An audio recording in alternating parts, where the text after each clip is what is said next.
Тулааны бурхан Асура болон өөр олон гайхалтай веб зохиолууд уншихыг хүсвэл зохиолцыг комор зочлоорой. 331-р анги. Алдарт тосхон.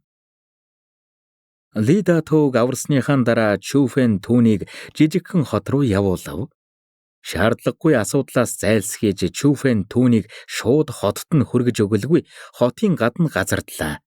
Бас зэрэглээ таянга сургуулийн захирлыг өшөө авахаас сэргийлж Чүфэн Лида туувд нэг агуулга цүнхээ өгөв. Агуулга цүнхийг авсан Лида туугийн сэтгэл нь юу гэж хэлэхээ мэдэхгүй хөдөлсөн юм. Хэсэг эргэлцснийхэн дараа ингэж асуулаа. Залуу баатар минь яагаад надад тусалж байгаа юм? Лида туугийн асуултыг сонссон Чүфэн хариулалгүй хөнхөн инээмсэглээд цагаан толгойт бүргэд дээрээ харин гарах үед бүргэд далавчаа дэвж эхлэхэд Чүфэн ингэж хэлэв. Өвөөдөө хоолоор дайлсанд баярлалаа гэж хэлээрэй. Түүний үг цуйраадах үед цагаан толгойт бүргэд аль хэдийн тэнгэр өөд хөрөн цэн нутгийн төв рүү нээслээ. Харин Лида туу гүн цочролд орон үлдсэн юм. Тэр өвөө нь ямар нэгэн зүйл хийсэн болохоор нууцлаг залуухан хүү түүнийг аварсан гэдгийг тэр сайн мэдэж байв. Лида туувч цаг алдалгүй овг нь байдаг жижигхэн хот руу яарвчлан гуйлээ. Юуны өмнө тэр өвөөгийнхэн яг юу хийснийг мэдхийг хүссэн юм. Дараа нь тэр овгоо зэрэглээ таянга сургуулийн хүрээнээс хол нүлгэхээр төлөвлөж байв. Жижигхэн хотын голд байх ордонд захирагч Ли ухаан орлоо. Зэрэглээ таянга сургуулийн залуу захирлыг ач хүү нь хэлгнүүлээд шоронд орсон болохоор ач хүүгээ амьд эсхийг мэдэхгүй тэр маш их гашуудан сууж байв. Хөгшин эр ядуу гэр бүлд өссөн болохоор алдар нэр эд баялагт тэгтлээ шундаггүй. Одоогийн эд хөрөнгө нь байхгүй байсан ч тэр ядуу амьдралаар амьдарч чадна. Гэхдээ түүний ач хүүд нь ямар нэгэн муу зүйл тохиолдвол маргаашийн төлөө амьдрах утга учир нь замхран алга болно. Өвөө! Яг энэ үед танил хоолой гаднаас сонсогдож Лида туу гүйн орж ирлээ. Өвөөгөө ухаан алдсныг сонсоод тэр хар хурдаараа ирсэн нь энэ байв. Датуу чи юу? Би зүүдлээгүй үсттэй. Лида тууг харсан захирагч Ли өөрийгөө зүүдэлж байна гэж бодлоо. Өвөө, би байна. Датуу байна. Захирагч, үнэхээр залуу эзэнтэн мөн байна. Залуу эзэнтэн эргээд ирж. Лида тууг толгойд өгөх үед зарц нар ч маш ихээр баярлан хэллээ. Үнэхээр Датуу мөн үү? Чамайг шоронд хорьсон гэвэцтэй. Ач хүүгээ эргээд ирснийг харсан захирагч Ли яахаа мэдэхгүй ихээр баярлахын зэрэгцээ нэг л биш байгааг анзаарав. Өвөө, та намайг авруулахаар хүн явуулсан юм уу? Гэж Датуу асуултаар хариуллаа. Би хүн явуулсан гэж юу? Үгүй ээ, явуулаагүй. Датуу, чи манай овог ямар байдалтай байгааг мэднэ үсттэй. Бидний өчүүхэн эд хөрөнгө бүгд л чиний ач шүү дээ. Ийм байтал бид яаж чамайг зэрэглээ таянга сургуулиас авруулахаар хөлсөлж чадах юм? Гэж захирагч Ли нухацтай хэллээ. Өвөө, та үнэхээр намайг авруулахаар хүн явуулаагүй юм уу? Тэгвэл та ойрын хугацаанд залуухан хүүг хоолоор дайлсан уу? Гэж Лида туу өргөжлүүлэн асуув. За байз. Өнөө өглөө сүнсний нутгаас ирсэн залуухан хүү манай ордонд хоол идсэн. Датуу яагаад ийм зүйл асууж байгаа юм? Чамайг аварсан хүн арай тэр хүү юм биш үсттэй? Гэж захирагч Ли гүн цочролд орон асуулаа. Гарцаагүй мөн байна. Өвөө, та бусдад сайхан сэтгэлээр тусалдаг болохоор тулааны мастер намайг аврахаар ирсэн юм байна. Намайг аварсныхаа дараа тэр танд хоолоор дайлсанд баярлалаа гэж дамжуулаарай гэсэн. Гэж Лида туу бүх зүйлийн учрыг тайлан тайлбарллаа.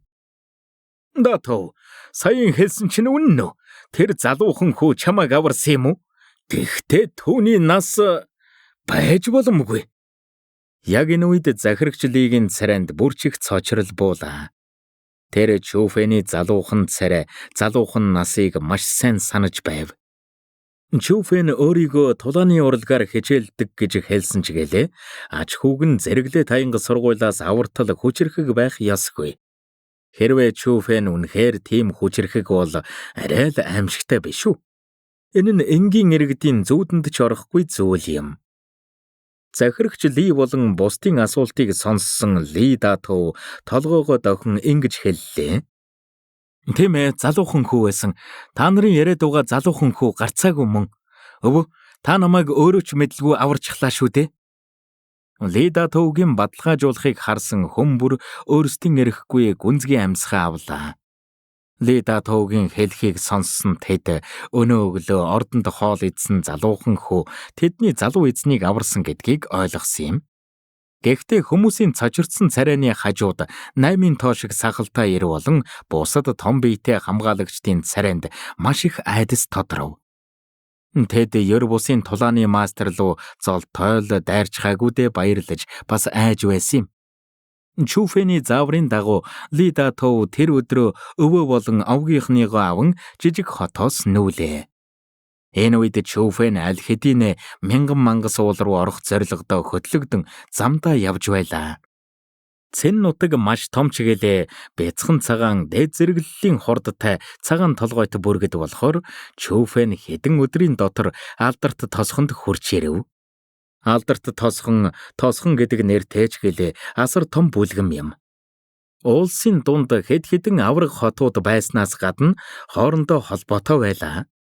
Хүч чадал эзэмших газар нутгаар нь хэмжихэд алдарт тосгон нь Чүфэний харж байсан хамгийн хүчирхэг бүлгэн байв. Гэхдээ сүүн цуглаанаас болж алдарт тосгоны уулын хүрээ тэр чигтээ хүмүүсээр дүүрсэн байлаа. 9 нутгийн залуу гоц суутнууд цугласан байсан болохоор сүүн цуглаанд оролцох нь бэтгий хэл алдарт тосгонд нэвтэрч орох нь л маш том асуудал байв. Новшгиж ийм их хүн байна гэхээр бүгд эхнэр олж чадахгүй байгаа мó хаашаа юм. Яагаад ийм их хүн ирдэг байна? Чүфэн эдгээр хүмүүсийг дээрээс нь харж байхдаа алдарт тосгон руу орох үүднээс ахуулаад асар урт игнээ үүссэн байхыг хараад хөмсгөө зангидлаа. Учир нь Чүфэн игнэнд орж очрлох юм бол алдарт тосгонд орох гэж хэр удахаа мэдэхгүй байсан юм. Алдарт тосгонд орохын тулд өөрийн ээлжээ хүлээх ёс тохиос гадна хэрэгм зэрэг нь тэнцэхгүй бол орж чадахгүй. Ийм өндөр босготой шалгалтыг харсан Азурын нутгаас ирсэн тэр алдарт тосгонд орж чадах эсхэ үнэхээр мэдэхгүй байв. Хөөе, тэнд байгаа жаал, очрлох юм уу үгүй мүү? Ормооргүй байвал битгий зам хаагад бай. Ард чинь байгаа хүмүүс очрлох хэрэгтэй биз дээ. Чүфэнийг эргэлзэж байхад хойноос нь төвчээр алдсан хашгираа сонсогдлоо. Муу новш юу гинэ? Уур нь хөрсөн Чүфэн хойноос нь хүн хашгирахыг сонсоод уураа барьж тэсэлгүй маргалдах гэж хойш эргэж харсны дараа ууртаа царайнд нь өөрийн эрэхгүй баяр баясал тодорлоо. Лайк болон subscribe дарж биднийг дэмжээрэй. 332 дугаар анги Хаан мангасын шүтэн. Хойш эргэж харвал далай мэд цугласан хүмүүс хоёр тийш болон зам тавилаа.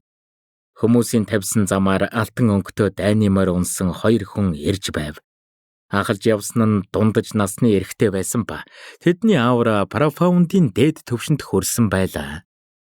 Тэд бол алдарт тосгоны хүмүүс. Алдарт тосгон хүчрэхгээс гадна Парафаундын оргилд хүрсэн хүмүүс бол жинхэнэ тулааны мастерууд. Хэн тэдний замыг хааж зүрхэлэх вдэ? Алдарт тосгоны хоёр хүн энд яах гэж ирсэн бэ гэхээр хойноос нь дагаж явах бүлгэмийг замчилж байсан юм. Тэр бүлгэм нь сүнсний нутгийн захирагч ертөнцийн сүнс бүлгэм. ертөнцийн сүнс бүлгэмээс тийм ч олон хүн ирээгүй ба 200 ч хүрэхгүй байлаа. Хамгийн хөгшөндөө 30 ч хүрээгүй хүмүүс байсан ба бүгд залуу үеийнхэн байв. Чүфэний баярлсан шалтгаан нь ертөнцийн сүнс бүлгэмийг харсандаа биш, харин ертөнцийн сүнс бүлгэмийн өөртөө нас ойролцоо ер бусын гоц суут хүү Гүбог харсанд юм. Гүбог харсан Чүфэн гараа даллан ойртлоо. Зогс! Түүнийг ойртохоос өмнө алдарт тосхны хоёр хүн Чүфэнийг зогсоолоо. Чүфэнийг харсан Гүбоч маш ихээр баярлан гүйж ирээд ингэж хэллээ. Настангуудаа энэ манай найз байгаамаа. Тэр ч бас ертөнцийн сүнс бүлгэм их. Гүбогийн хэлхийг сонссон хоёр настан Чүфэнийг шууд оруулсангүй. Харин Гүбогийн хойно зогсож байсан Парафаундын оргилд байсан залуучууд руу ширтлээ. Тэд бол гарцаагүй ертөнцийн сүнс бүлгэмийн төлөөлөл болсон хүмүүс. Гүбо, чи тэрнийг таньдаг юм уу? Би тэрнийг огт харж байгаагүй юм байна. Гэж цагаан царайтай залуу Гүбогоос асуулаа. Фан аха, энэ бол Асуураас хүнс цамхгийн хамгийн дээд давхарт гарсан Чүфэн байхгүй юу? Гэж Гүбо танилцуулав. Юу? Энэ Чүфэн юм уу? Түүний үгийг сонссон ертөнцийн сүнс бүлгэмийнхэн Чүфэн рүү гайхсан харцаар ширтлээ. Энгийн хүмүүс Асуураас хүнс цамхгийн талаар мэдэхгүй ч гэлээ ертөнцийн сүнс бүлгэмийнхэн маш сайн мэднэ. Чүфэний Асуураас хүнс цамхгийн хамгийн дээд давхарт гарсан нь ертөнцийн сүнс бүлгмээр нэг тархаж хүн бүрэл Чүфэнтэй уулзахыг хүсдэг болсон. Настангуудаа тэр манай ертөнцийн сүнс бүлгмийн хүн мөн учраас бидэнд тус болно. Чүфэнийг таньсан цагаан царайтай залуу урагш алхан хэллээ. Тэгэд сүржигнэх хэрэггүй дээ. Ганцхан эрх нэмж өгч байгаа болохоор сүртэй зүйл биш дээ. Цагаан царайтай залуугийн үгийг сонссон алдарт тосхны хоёр настан Чүфэнийг тэдэнтэй цуг орууллаа. Үүнтэй зэрэгцэн тоо томшгүй атаархсан бэширсэн харц Чүфэн дээр буулаа. Тэр очрлох, шалгалт өгөх шаардлагагүй болж алдарт тосхонд шууд орсон юм. Алдарт тосхонд орсны дараа Гүбо тэр хэдийн ачаар Чүфэн тансаг байранд оров. Бүр үзэгсэлэнтэй зарц огтуд хүртэл тэр байранд үйлчилж байлаа. Чүфэн, ёстой ингэж таарна гэж байдаг. Чи энд сүүн цуглаанд оролцох гэж ирсэн юм уу? Чүфэнийг ордонд амарч байхад Гүбо тогтлон асуулаа. Би санаандгүй явж байгаад алдарт тосгоныг сүүн цуглаанд зохион байгуулж байгаа гэхээр нь сонирхоод ирсэн юм. Гэхдээ алдарт тосгоны танилын хүрээ ийм өргөн байна гэж бодож байсангүй. Бусад нутгаас хэдхэн хүн ирэх байх гэж бодож байсан чинь чамайг хүртэл ирнэ гэж бодсонгүй. Гэж Чүфэн санаа алдан юу ч мэдэхгүй юм шиг дүр эсхэн хэллээ. Чүфэн, чи яагаад алдарт тосгон энэ сүүн цуглааныг хийж байгааг мэднэ үсттэй? Гэж Гүбо асуув. Шалтгаан? Ганц бие ирчүүдэд эхнэр олгох гэж юм биш үү? Өөр шалтгаан байгаа мó? Гэж Чүфэн тэнэг болж жүжиглэв. Түүний царайг харсан Гүбо зарц огтуудыг гаргаад дууны хамгаалалттай сүнсний тойргоор өрөөг бүрхээд ингэж хэллээ. Чүфэн, сайн бодоод үз. Зүгээр л нэг энгийн сүүн цуглаан ийм олон бүлгэмүүдийн сонирхлыг татна гэж юу? Бусад нутгуудад үзэгслэн гоо бүсгүүчүүд байхгүй гэж юу? Тэглээч энд орох чадaltaй хүмүүс донд эхнэр олох чадалгүй хүн гэж байх уу? Ингээд бодсон чинь тийм юм байна шүү. Тэд яг юу хийх гээд байгаа юм? Тойруулаад байлгүй хурдан хэлэл дээ. Гэж Чүфэн эргэлдсэн царай гарган асуулаа. Нуулгүй хэлэхэд Цэн нутгийн мянган мангас ууланд эрдэнэсүүд байгаа. Цуу яриагаар бол олон жилийн өмнө мянган мангас ууланд хаан мангас гарч ирсэн. Тэр хаан мангас асар хүчтэй учраас гараа даллах төдийдл уулс нурж газар хөдөлдөг. Түүндээ салхишууруулж бороо оруулах чадал бий. Хүмүүс том зориг тавьж шаргуу хичээл гэдэг шиг мангаслаг араатнууд ч бас адилхан. Хаан мангас үргэлж энэ нутгийг мангаслаг араатнуудаар захируулахыг хүсдэг байсан болохоор Жан эзэнт гүрэнтэй дайн хийсэн. Тэдний тулаан ёстой л тэнгэр газрыг дөргиож бурхад чөтгөрийг цус нүжтэй нь хольсон гэхэд хэлцдэхгүй. Цуу яриагаар бол мянган мангас уул маш өргөн уудан байсан гэсэн. Тэгээд ингэтлээ жижигэрсний шалтгаан нь тэр үеийн хаан мангас болон Жан эзэнт гүрний эзэн хааны тулаанаас болсон гэлцдэг. Эцэст нь эзэнт гүрний хаан тэр хаан мангасыг алж ялалт байгуулснаар мангаслаг араатнуудын бослого намжсан. Тулаанаас авсан хүнд шархаасаа болж эзэн хаан удалгүй таалал төгссөн. Эзэн хаан таалал төгсөхийнхөө өмнө үр хойчтой ингэж загсан. 9 нутгийн бүлгэмүүд мянган мангас уулын мангаслаг араатнуудтай дайсагнаж болно. 9 нутгийн бүлгэмүүд мянган мангас уул руу дайрч нөөц баялагын дээрэмдэж болно. Харин Жан эзэнт гүрэн яасан ч мянган мангас уулын эрдэнэст шунаж дайрч болохгүй. Жан эзэнт гүрнийхэн яагаад ч мянган мангас уул руу орж болохгүй. Жан эзэнт гүрний эзэн хаан таалал төгсөхийнхөө өмнө яагаад ийм захиас үлдээсэн талаар олон тамга байдаг.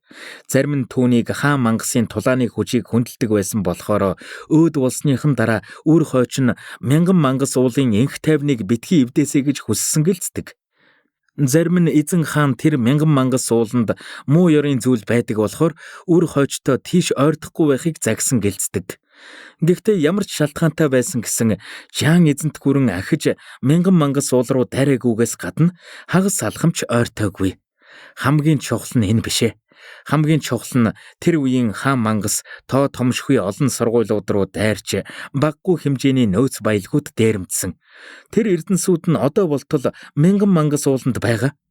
Бас хаан мангасын тийм хүчрэхэг байсан шалтгаан нь мянган мангас ууланд асар хүчрэхэг тулааны мастрын шүтэн байдаг ба тэндээс маш их зүйл өвлөж авснаас гадна элит зэвсэг хүртэл авсан гэлцдэг. Хаан мангас аль хэдийн өгчихсэн ч гэлээ элит зэвсэг болон бусад эрдэнсүүд нь одоо болтол мянган мангас ууланд байсаар байгаа. Лайк болон subscribe дарж биднийг дэмжээрэй.